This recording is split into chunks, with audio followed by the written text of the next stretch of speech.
झारखंड सरकार ने अपने 3.5 साल के कार्यकाल के बाद बोर्ड आयोगों और निगमों का गठन किया है।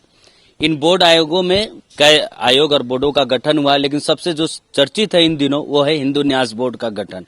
हिंदू न्यास बोर्ड की जो समिति है वो इन दिनों चर्चा का विषय बना हुआ है। क्या है चर्चा के विषय, पूरी बातचीत करेंगे। हमारे साथ हिंदू न्यास बोर्ड के अध्यक्ष जयशंकर पाठक जी हैं। जयशंकर जी, इससे पहले लोगों में जानकारी नहीं थी कि इस तरह का भी बोर्ड होता है एक होता है जो इन सभी मंदिरों को देख रेख करते। पहले सब जानते थे कि ज्यादातर जो अच्छे मंदिर है जिनमें अच्छे दान आते हैं वो स्वतः डीसी उसके अधिकारी होते थे, वो उसकी पूरी देखरेख करते थे। लेकिन समिति बनते के साथ पूरे राज्य में चर्चा का विषय बना हुआ है। ये हिंदू धार्मिक न्यास बोर्ड जो है वो एक अधिनियम, एक एक्ट के द्वारा बना हुआ है। वो 1950 में ये एक्ट बना और देश के हर एक राज्य में किसी न किसी तरह का एक एक्ट है, प्रावधान है, जिसके तहत जो न्यास का जो भूमि होता है और न्यास का जो संपत्ति होता है और जो वहाँ के विग्रह, वहाँ के जो मालिक होते हैं, वहाँ के जो देवता होते हैं, भगवान होते हैं, उनका कैसे परंपरागत तरीके से पूजा हो, वहाँ का वो मेंटेनेंस हो, मैनेजमेंट हो, इन सब चीजों को देखने के लिए और खास करके जो दान दिया हुआ चीज होता है, जो मंदिर सभी धर्मावलंबी के आस्था से बना हुआ चीज होता है, तो वो उसमें सार्वजनिक हिंदू का हक बना रहे, इन सब चीजों को देखने के लिए इसका गठन किया गया था।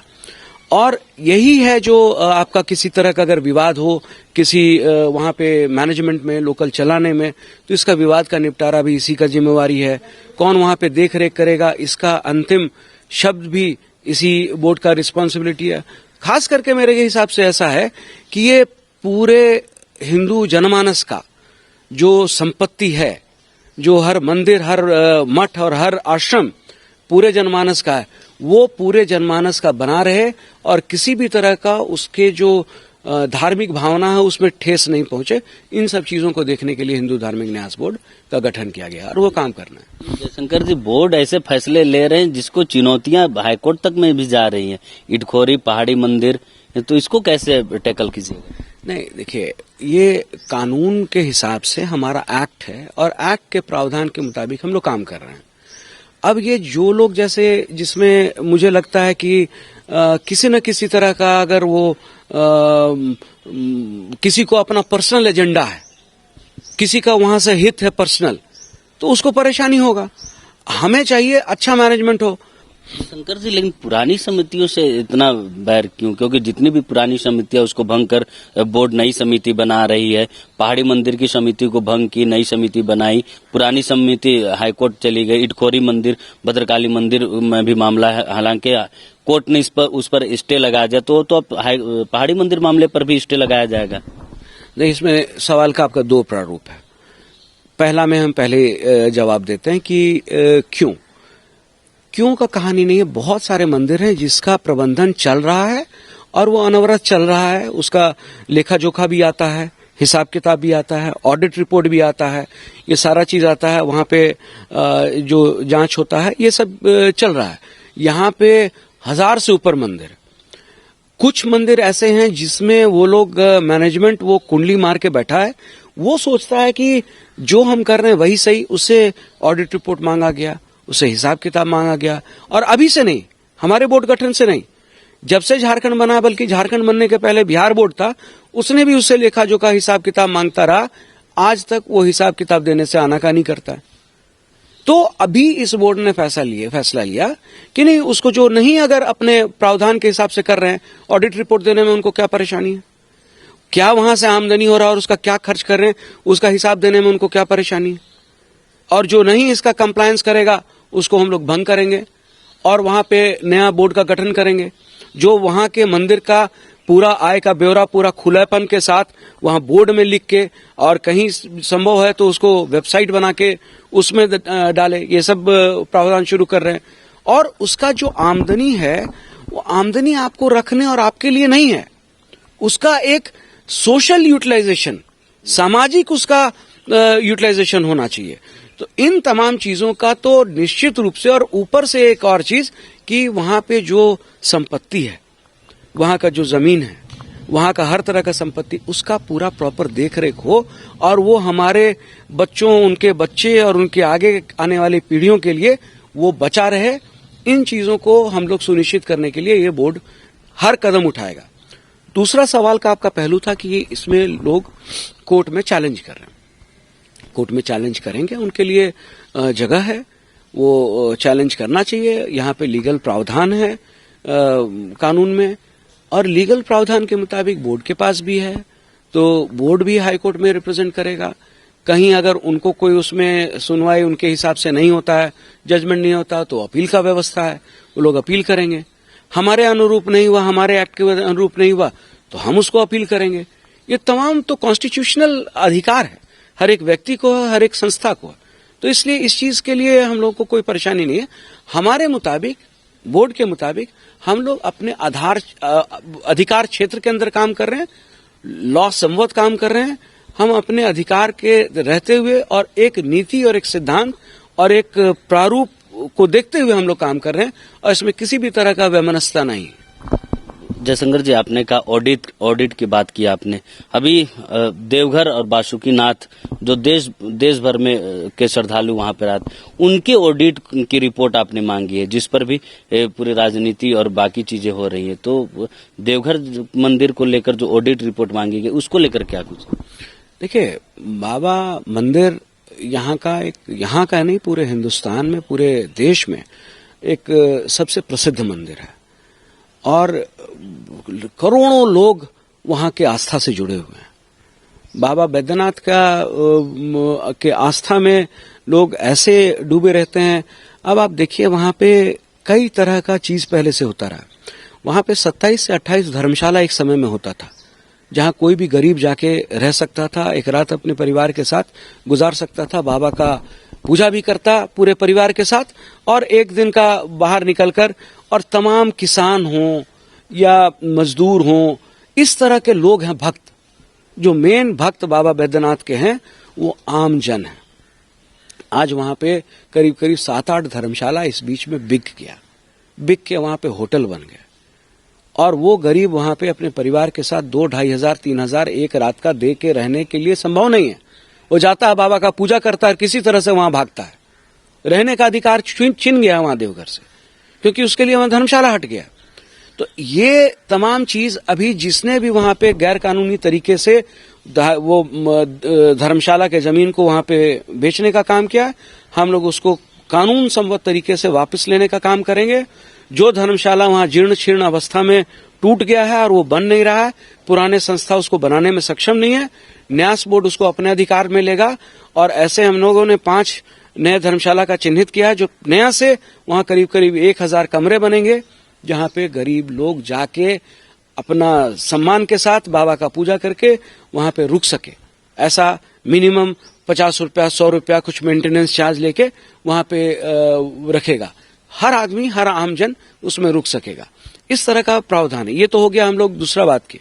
बाबा मंदिर का जहां तक सवाल है, वहां पे जो आमदनी होता है उसका कैसे खर्च होता है, वहां पे क्या व्यवस्था है, उससे हम लोग कितना परमार्थ का काम कर पा रहे हैं। आप जैसे समझिए कि कैसे कैसे मंदिर हमारे पूरे देश में हैं। आप लोग सब वेंकटेश्वर भगवान का आप जानते होंगे, कैसे पूरा का पूरा शहर चलता है, और उस एक मंदिर से कितने कॉलेज चल रहे हैं, कितने स्कूल चल रहे हैं, कितने धर्म को बढ़ाने के लिए संस्कृत, और संस्कृत का नहीं, उसका जो पूजा पद्धति ये सब सिखाया जाता है, उसके बारे में स्कूल चल रहे हैं। तो ये तमाम चीज बालाजी मंदिर से होता है।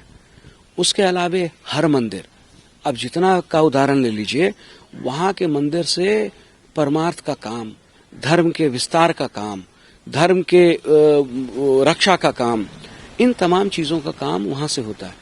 तो बाबा बैद्यनाथ का मंदिर हमारा शान है। झारखंड भूमि में बाबा बैद्यनाथ विराजमान है, ये हमारे लिए सौभाग्य की बात है। तो ऐसे जगह से हम लोग कैसे वहां पे परमार्थ का काम और अधिक जोड़ें। एक हम लोगों का सबसे बड़ा वहां पे ये दायित्व बना है कि वो एक वैदिक विद्यालय हम लोग बाबा बैद्यनाथ मंदिर के प्रांगण के ये से चले, जो वहाँ पे वैदिक मंत्रोच्चार और ये सब जो होता है, उन सब चीजों को आगे भी बच्चों को उसको पढ़ाए और वो करे। आज पूरे झारखंड राज्य में एक भी नहीं है, तो हम लोगों ने अभी ठाना है बोर्ड ने कि कम से कम 2 वैदिक विद्यालय हम लोग, एक देवघर में और एक रांची में खोलने का हम लोग काम करेंगे। मेरा सवाल यही रहता कि वैदिक बोर्ड गठन के बाद से आपने भी कहा था कि हम वैदिक विद्यालय खोलेंगे, जो जिसमें उस विद्यालय में जो हिंदू धर्म संस्कृति है उसकी पढ़ाई की जाएगी, जिसमें अपने धर्मों ग्रंथों के बारे में पढ़ाया जाएगा, बताया जाएगा। उस पर क्या कुछ अब तक पहल हो पाई है? देखिए, ये क्या है, इसलिए ये सवाल बनता है क्योंकि पहली बार झारखंड में इस तरह के विद्यालय की चर्चा हुई थी। बोर्ड गठन के बाद से ही आपने इस पर चर्चा की थी कि इस तरह के विद्यालय बनाएंगे, तो उस पर क्या कुछ अब तक पहल हो पाई? ये क्या है कि बहुत जगह पे ये विद्यालय है देश में। बनारस में है, वो महाकाल के नगरी में है, कांची में है, साउथ में बहुत सारे हैं। तो झारखंड के भी बच्चों को जिनको पढ़ना रहता है वो या तो बनारस जाते हैं या उज्जैन जाते हैं या और तमाम और जगह पे जाते हैं। यहाँ झारखंड में एक भी नहीं है और किसी ने पहल नहीं किया अभी तक। और किसने पहल नहीं किया? जो सबसे बड़ा हिंदू धर्म के वो मठाधीश अपने आप को मानते हैं, उन लोगों ने कोई काम नहीं किया। सिर्फ उसका यूटिलाइजेशन किया है, उसको वोट में तब्दील करने का काम किया, लेकिन धर्म का सेवा नहीं किया है। ऐसे जगह पे आपको अगर बात करेंगे, हम लोगों ने एक समिति बनाया ताकि ऐसा नहीं हो कि आज चालू हो और कल बंद हो जाए। वो ऐसा होना चाहिए कि जिससे उसका पाठ्यक्रम भी इस तरह का होना चाहिए कि सिर्फ वैदिक नहीं, तमाम अन्य चीजों का भी पढ़ाई हो, जिससे उसका जो पढ़ाई करे वैदिक, उसका आगे का एम्प्लॉयबिलिटी भी बना रहे, हर तरह का उसका भी जीवन यापन अच्छे तरीके से हो सके। इन तमाम पहलुओं को देखने के लिए एक समिति बनाया। समिति अभी 2-3 जगह पे जाके, उज्जैन जाके, बाकी जगह पे जाके अभी कुछ ही दिनों में वो अपना रिपोर्ट देगा। एक तो ये। दूसरा, हमारे पास कांची के शंकराचार्य जी के मठ से हम लोगों के रिक्वेस्ट के बाद वो लोग मान लिए हैं कि अपने वित्त से, अपने वित्त प्रावधान से झारखंड में 2 जगह वैदिक विद्यालय चालू करने के लिए उन्होंने अनुमति दी है। अब हम लोग इस पे लगे हैं। सिर्फ उन्हें हमको जगह देना है, जमीन देना है। वो वहां पे पूरे छात्रावास के साथ विद्यालय बनाएंगे और वहां पे इस पढ़ाई को चालू करेंगे। इसलिए हम लोग बहुत बहुत आभारी हैं हमारे शंकराचार्य जो कांची पीठ के हैं, जिन्होंने आशीर्वाद दिया है कि यहाँ पे हम लोग अपने फंड से वो झारखंड में 2-2 विद्यालय देंगे। जयशंकर जी, झारखंड के हिंदू धर्मावलंबी कब तक उम्मीद रखे कि जो वैदिक विद्यालय की जो बात हो रही, वो कब तक इस प्रारूप तैयार होकर जमीनी स्तर पर दिखने लगेगा? हम लोग अभी न्यास बोर्ड का गठन होकर मुश्किल से करीब 6 महीना के आसपास हुआ है। डे 1 से तमाम चीजों को, जैसे हम लोग के पास में रजिस्ट्रेशन नहीं है, सभी जगह का जानकारी नहीं है, सभी मंदिर के पास कितना संपत्ति है उसका ये कोडिफाई नहीं किया गया है, उसको डॉकेटिंग नहीं किया गया है। तमाम चीजों पे हमारे पास स्टाफ नहीं था, अभी भी नहीं है। 50 स्टाफ का प्रावधान है। अभी हमको जब ज्वाइन किए तो 3 थे, अभी उसको 7-8 हुए हैं। उसका भी प्रावधान करके एक नियमावली के अनुसार हम लोगों को ये करना है। तमाम अभी हमारे पास ऑफिस का भी स्पेस कम है, तो हमें उसको भी इंफ्रास्ट्रक्चर भी अपना डेवलप करना है और जो इसका काम है वो भी करना है। हम लोग सतत बहुत जोर शोर से लगे हुए हैं और इतने समय में जितना तरह का डेवलपमेंट हुआ है, आप जरूर मानेंगे कि हम लोग तीव्र गति से काम कर रहे हैं। अभी हम लोग को मिल चुका है, ये शंकराचार्य जी की तरफ से ये ऑफर आ चुका है कि 2 जगह पे वैदिक विद्यालय चालू करेंगे। हम लोग 2 तरह से करेंगे। एक तो जमीन उनको देंगे, उसको बना के और वहां चालू करने में उनको 3-4 साल लगेगा। तब तक हम लोग एक लीज जमीन सरकार से मांगे हैं दोनों जगह पे, एक रांची में भी और एक बाबा मंदिर में भी। हम लोगों ने उनको जगह भी दिखाया है कि ये अगर एक मंदिर हम लोग को मिल जाए तो जब तक वो लोग अपना बनाएंगे तब तक उसमें हम लोग वो वैदिक विद्यालय शुरू कर सकते हैं। अगर ऐसा हम लोगों को मिल गया तो हम लोग 2 से 3 महीने में भी शुरू कर सकते हैं। ये तमाम चीजों सरकार के साथ भी उसमें करना पड़ता है। ये एजुकेशन डिपार्टमेंट का कुछ जगह है, एजुकेशन डिपार्टमेंट का जगह बंद है, लेकिन सरकारी जमीन का हस्तांतरण करना या लीज करना ये भी एक जटिल प्रोसेस है, तो उसको भी देखना पड़ेगा। तो तमाम चीजों और हर पहलू पे हम लोग लगे हुए हैं और हर आयाम पे लगे हुए हैं। ये अभी जैसे एक ही साथ हम बता रहे हैं, कई जगह पे यहाँ पे धार्मिक जमीन को लूटपाट करने का कोशिश किया जा रहा था। आज चाईबासा का एक केस है, वहां पे एक धर्मशाला जिसको राजा ने वहां पे दान किया था, वहां पे कुछ लोगों ने उसको तोड़कर वो मॉल बनाने का काम कर रहे थे। हमारे हस्तक्षेप के बाद उसको रोका गया और उसको तोड़ने का वापस हो गया और वापस से वो धर्मशाला बनेगा और सार्वजनिक हिंदू संपत्ति रहेगा। तमाम जगह पे, हर जगह, हर जिले में इस तरह का कहानी चल रहा है, इसको भी साथ साथ बचाना है। जयशंकर जी, अगला नोटिस किस चीज का निकाल, क्योंकि जब भी हिंदू न्यास बोर्ड नोटिस निकालती है तो उस नोटिस की चर्चा पूरे राज्य में होती है, जनताओं के बीच होती, तो अगला नोटिस किस मंदिर के लिए, उस नोटिस में क्या होगा? देखिए क्या है ना कि सब लोग सोचता है कि ये नोटिस देने के बाद उसका कोई एक्शन नहीं होता है, कुछ बात नहीं होता है। इसीलिए आज से 20 साल से झारखंड में तमाम मंदिर कोई बहुत कम है जो रजिस्ट्रेशन कराएं। और रजिस्ट्रेशन कराने का सबसे इम्पोर्टेंट चीज होता है कि आप आ जाते हैं एक लॉ के एम्बिट में कि आप सभी को के बीच में जो भी फंड आ रहा है उसको सार्वजनिक रखें, क्या संपत्ति है मंदिर का उसको सार्वजनिक रखें, आप उसको पर्सनल संपत्ति ना बनाएं। बस सिर्फ यही उसका मसला है। तो अभी भी कितने मंदिर और कितने धर्मशाला जो रांची में भी चल रहे हैं, उनको नोटिस के बाद भी वो जवाब नहीं दिए हैं। तो जवाब नहीं दिए हैं, उनको वापस फिर से भेजा गया है, रिमाइंडर भेजा गया है। अगर वो लोग नहीं देंगे जवाब, रजिस्ट्रेशन नहीं कराएंगे, तो वैसे मंदिर और वैसे प्रबंधन को वापस भंग करके वहां पे नया किसी मैनेजमेंट को चार्ज दिया जाएगा। और ऐसा मैनेजमेंट, क्योंकि वो उत्तरदायी है समाज के हर व्यक्ति को, हिंदू समाज के हर व्यक्ति को वो उत्तरदायी होता है। वो उसका पर्सनल संपत्ति नहीं है, सिर्फ एक कमेटी का संपत्ति नहीं है, तमाम लोगों का उससे उद्धार होना चाहिए। इन चीजों को देखते हुए हम लोग उसका करेंगे।